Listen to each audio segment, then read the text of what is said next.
नमस्कार दोस्तों, आज हम आपको भादो मास में सुनी जाने वाली गणेश जी की कहानी सुनाने जा रहे हैं। ये रिद्धि सिद्धि के साथ विघ्न हरते हैं। तो चलिए कहानी शुरू करते हैं। एक समय की बात है, श्यामलाल अपनी पत्नी के साथ रहता था। वह दोनों गणेश भगवान के भक्त थे।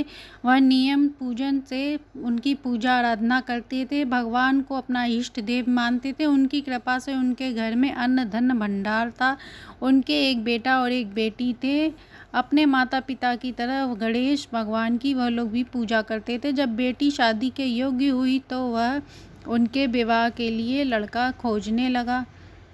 वह जिस घर जाता वहाँ पता लगाता कि पूजा पाठ होता है कि नहीं। इस प्रकार उन्हें एक परिवार मिला, वह भी धार्मिक था। श्यामलाल ने उस घर में अपनी बेटी का ब्याह कर दिया। बेटी ससुराल गई। वह ससुराल में गणेश जी का नियम करने लगी। देखते देखते उसके घर में भी अन्न भंडार भर गए। अब वह सेठ सेठानी कहलाने लगी। यह बात उसके पड़ोसी को अच्छी नहीं लगी। वह राजा के पास गया। उसने कहा, ऐसी भाग्यवान बहू आपके पास होनी चाहिए। अगर वह यहाँ होती तो आपका भंडार कभी खाली ना होगा। पड़ोसन की बात सुनकर राजा बातों में आ गया।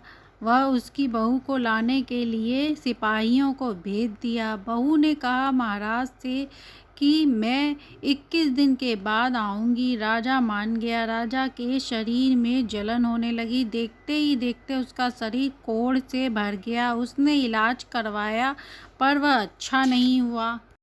फिर उसने पंडितों से पूछा। तब पंडित ने बताया कि आपने बहू पर बुरी नज़र डाली है, इसलिए गणेश भगवान आपसे नाराज़ हैं। फिर वह सेठ के घर गया और वहाँ बहू से माफ़ी मांगी, गणेश भगवान से माफ़ी मांगी। इतना करते ही राजा के शरीर सही हो गया। राजा ने सेठ को बहुत सा धन दिया, पड़ोसन को सजा दी। गणेश भगवान, जैसे आपने उन पर अपनी कृपा करी वैसे ही अपने भक्तों पर सब पर कृपा बनाए रखें। घर में सुख शांति समृद्धि दें सबके। भादो मास में यह कहानी सुनने सुनाने से सभी दुखों की तकलीफ़ों का नाश होता है, घर में सुख शांति आती है। कहानी अच्छी लगी हो तो लाइक एंड सब्सक्राइब करें। धन्यवाद।